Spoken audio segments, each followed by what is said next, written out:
بسم الله الرحمن الرحيم.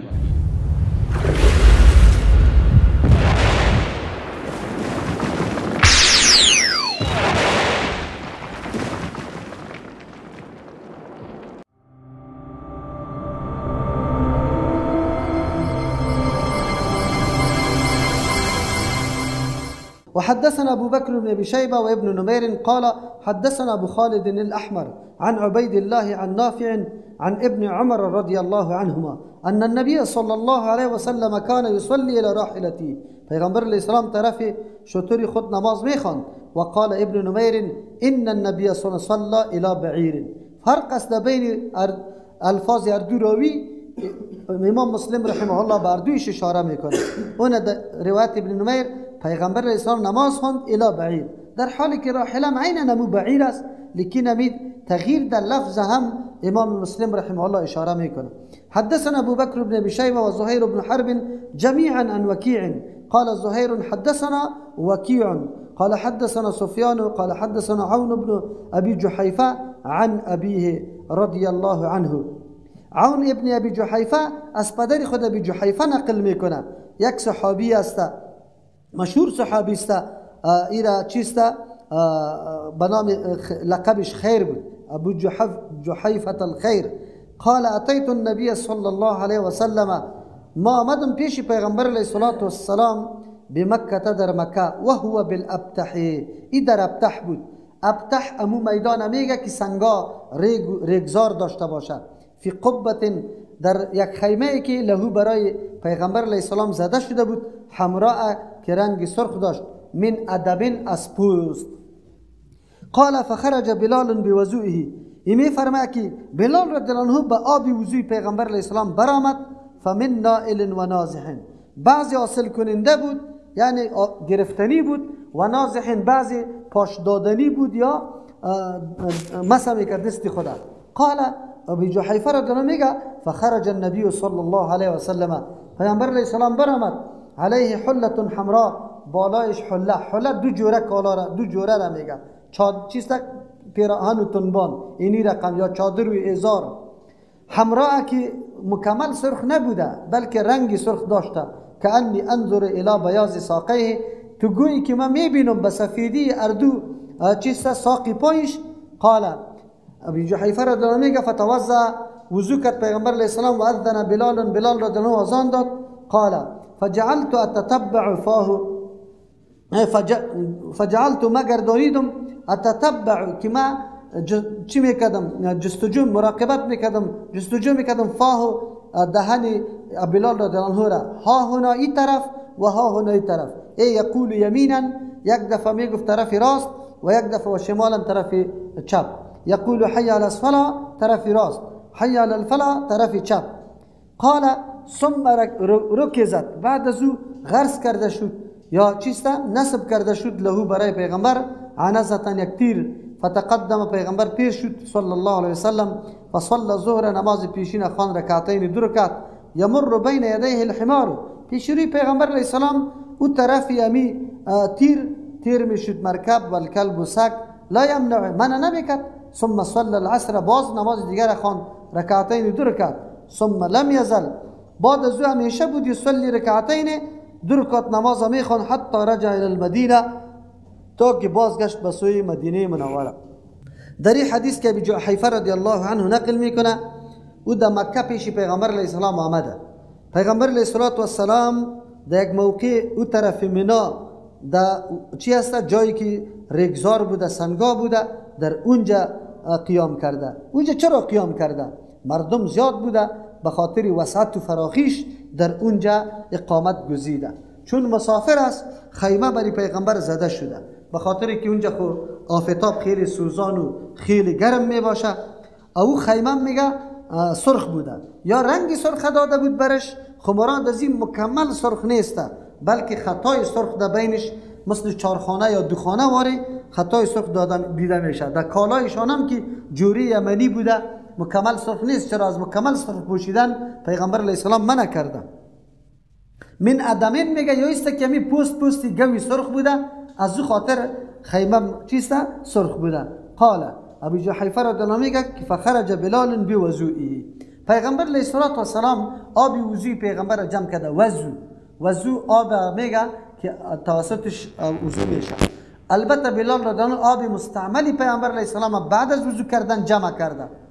از او خاطر وقتی که برآمده دیگه مردم هجوم آورده صحابه کرام، نائل گرفتنی را میگه، نازح پاش دادنی، یا کسی که چیسته دستی خود سرش میزنه که کمی چرب شود. ایره تبرک حاصل میکردن صحابه کرام از آب وضوی پیغمبر علیه السلام. از او خاطر از این حدیث برای ما واضح میشه که آب مستعمل پاک است. دوم مسئله برای ما واضح میشه کمال محبت پی صحابه کرام با امر پیغمبر صلی الله علیه و سلم، به خاطری که صحابه به کفار نشان میدادن که ما به اینمی مقدار عظمت و محبت پیغمبر در قلب ما هست که حتی آب وضوی ازی در زمین نریزه، بلکه هر کس بگیره تبارک حاصل کنه در جان خود بماله. صحابه امیطور بودن. این تبارک به آثار پیغمبر میگه و این جایز است. در صحابه کرام از پیغمبر علیه السلام از آثارش تبارک جسته. بهترین تبارک از آثارش از حدیثش استفاده کردن و عملی کردن است که انشاءالله ما و شما این اثرش عمل میکنیم. لیکن از اجزای جسمش هم تبارک حاصل شده. البته او کدام مسلم موی پیغمبر علیه السلام، چپنی پیغمبر علیه السلام، این گپا هست. موی پیغمبر علیه السلام قابل تبارک هست، لیکن اینطور نیست که در هر جای مثل که آلی در کابل در هر جایی موی مبارک در اینجا کی آورده و چی قسم شده؟ این مردم ها دکانداری جور کرده، مردم از سرش فریب میده. این حقیقت نداره. چرا؟ اگر موی پیغمبر علیه السلام است باید سند داشته باشه که از کی برش نقل شده. همونطور وهمی چیز نمی باشه. اکثر جا بری کلش مویا در عربستان یک موی نیست که مرکز است، هیچ کسی پیدا نمیتونه. اینجا در افغانستان دنیا را موی مبارک گرفته. این از کجا شده؟ این را کی آورده؟ لیکن اینجا مردم چون محبت به امر پیغمبر داره برای خود دکانداری را جور کرده. بس دیگه مردم چی کرد؟ شکار کرده میره از رای دین، از رای محبت پیغمبر. الله رحم بکنه. موی مبارک، همین موی مبارک پیغمبر علیه السلام باشه چی میکنی؟ او زیارت شوه، برش نماز خوانده شوه، مردم میره باز نمازا میخونه، پیسه میپرده. و جناب این حدیثای پیغمبر که از دهن مبارک بری تو گفته، تعلیمات داده، سریازی عمل بکو که این سببی کامیابی است که خودی پیغمبر برات میگه. اگر نه که موی واقعی پیغمبر علیه السلام باشه آلی تو چی بکنی سرش؟ این گپ نیست. صحابه کرام تبارک به آثار پیغمبر کرده. آیا غیر از پیغمبر مثل که آلی پیر صاحبای ما چیسته تبارک میکنه؟ مریدایشان چیسته کلایش ټوټه ټوټه میکنه. تبرگی گفته چی؟ تاویز جور میکنه در گردن میندازه. یا میشه یا نمیشه؟ عجیب است. ما یقین داریم که بزرگترین ولی، اول درجه ولی ابوبکر رضی الله عنه است، اول درجه ولی عمر رضی الله عنه است، اول درجه ولی عثمان است و اول درجه ولی علی رضی الله عنه. کلشان اولیای بزرگ است. اما نه یک صحابی با آثار از وا تبارک نجسته، نه به آب وضویشان، نه به کالایشان، نه به مویایشان، نه به تکیهگاهشان، نه به جای وضو و غسلشان. آلی در هر جایی که بری اینجا باباجی تکیه کرده، اونجا یک بیرق بالا کرده، اینجا باباجی خو کرده، اونجا یک بیرق بالا کرده، اینجا باباجی نان خورده، اینجا باباجی اینطور کرده. ایره چی میکنی؟ در مجلس بزرگ امی عقلمندا، امی کسایی که الله برش هوش داده، جناب پیر صاحب آورده میشه، کاسه نکله میاره، نکله باز بعد از او آب دستی ای آدمه که به الله معلوم که ایمانم میشناسه یا نمیشناسه، ای را جمع میکنه باز میخوره. صحابه خود آب وضوی پیغمبر اسلام نمیخوردن، در بدن خود میمالیدن. این مردم ها آب وضوی را میخوره. بلی از پیشاب پیغمبر علیه السلام چون ضعیف شده بود، یک ظرف بود از چوب که در او پیشاب میکرد، شب در زیر چپرکت میماند. یکی از جمله ام ایمن که میگه او ای را بنادانی خورده که فکر کرده که آب است او حالا که چی بوده. باز پسان پیغمبر علیه السلام گفت کجا شد؟ گفت من ای را خوردم. گفتی خب پیشاب بود. اونمو را یک ملای نامالله پیدا شده، زیاد سیدیایش هم در جا فروخته میشه. او باز چیزای دیگر هم قطعش یک جا کده برو بخیر دیگه. با مردمی تروانمود میکنه. این گپا را چرا یا بیان میکنه؟ پیغمبر خالی زنده نیست که یاری پیشابش هم نعوذ بالله تو بخوری. او بدبخت. او را چی میکنی که حالی بیان میکنی؟ نه، منظوری این بدبختا خبیثا ایسته. که آلی امی پیری ناپیری خوده به مردم امی طور توصیف کنه تعریف کنه که مردم آلی پیشاب ازیرم بخوره. با می خاطری تقریرها و تبلیغا میکنه و این ملت کور، این ملت دیگه که ستای از داره این قدر میشنوه که پرسان نکن. عجیب است. اگر این عالم باشه چی ضرورت است به ذکر کردن این موضوع؟ چی گپ است؟ پیغمبر خالی زنده نیست که ما تبرک با آثارش بکنیم. حالی چی میکنیم؟ یک موضوع او را به نادانی همینطور کار از پیش شده. هر چون طور باشه اینجا صحابه تنها در دست خود مالیده، مثلا در جان خود مالیده آب وضوی پیغمبر علیه السلام و آب وضو آب مستعمل است او پاک است. از همون خاطر بعضی میگه گرفتنی بود آب، یعنی گرفته تانست یک چیزی آب، و بعضی آب نرسید خود تنها دست ترکت نازح بود که سرش پاش داده شد. فخرج النبی صلی الله علیه حلة حمراء. پیغمبر علیه السلام کالای خوب پوشیدن این بدی نداره، منافات با دین نداره. عجیب است در این دنیا در این عصر ما شما اگر خراب بپوشی میگه بسیار بیعقل است، اگر نیکی خوب بپوشی میگه بسیار متکبر است. این گپ غلط است. انما الاعمال بالنیات. الله که کسی را نعمت داده، دارایی داره، خوب کالا بپوشه، هر روز خوب سفید شسته نازنین چیسته که از او کده خوب نباشه بپوشه. پیغمبر علیه السلام این حله حمرا، این حمرا مکمل سرخ نبوده، پت سرخ داشته، از یمن برش آمده بود، خیلی قیمتی بود، از او خاطر او را پوشیده بود. بعد از او پیغمبر علیه السلام چه رقم زندگی داشت؟ کأنی انظر الی بیاض ساقیه. از او خاطر ما جوانا پایچا کشال تو میگی دختر است، حالی خوبی از او که کلش دختر شده، مویایشان تا کمر است. بگه شما باور به الله بکنی او روز ما بحث داشتیم که این دختر است. کی بود؟ مجتبی تو بودی؟ در قندوز بود دانی؟ تخار. در تخار یک بچه در سر جلو بود، ما گفتم این دختر است. یه میگن نه، اول خویام مشکک بودن، پسان فهمیده شد که این بچه است. عجیب است. الله رحم بکنه. امروز بچه را میبینی پایچه کشال.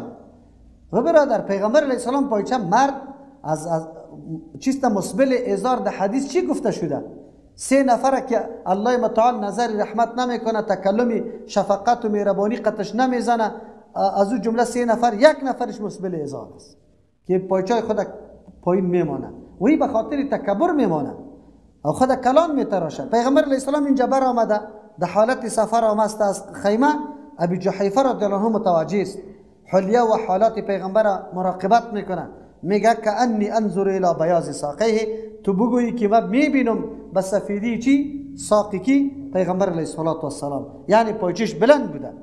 قال فتوضع و اذن بلال. پیغمبر علیه السلام وضو کرد، دیگه بازی گپ ذکر نکرد، باز که وضو کرد صحابه و آبی وضویش در جانای خود مالیده. بعد از بلال رضی الله عنه آذان داده. قال فجعلت، ما شروع شدم اتتبع فاه، یکی مراقبت میکردم دهن بلال رضی الله عنه را.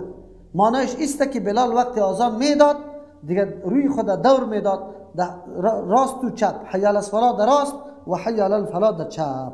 از همون خاطر است که در آذان چون اونجا لاسپیکر و گپا نبودی کار میکرد. حالی اگر لاسپیکر هم آمده، سنت پیغمبر علیه السلام این میطور است که بلال امیطور امر کرده، حالیام ما و شما چی میکنیم؟ راست و چپ روی خود دور میدیم، حی علی الصلاه و حی علی الفلاح میگفت. به طرف نماز، به طرف کامیابی. قال ثم رکزت له عنزه، بعد از او عنزتون، بعد از او نصب کرده شد یا غرز کرده شد برش یک تیر. فتقدم، بعد از او پیغمبر علیه السلام پیش شد. فصلى الظهر رکعتین، نماز پیشین 2 رکعت خواند. یمر بین یدی الحمار والکلب، مرکب سگ تیر میشد لیکن از چی؟ از ستره به او طرف. من لا یمنع، من نمیکرد. چرا؟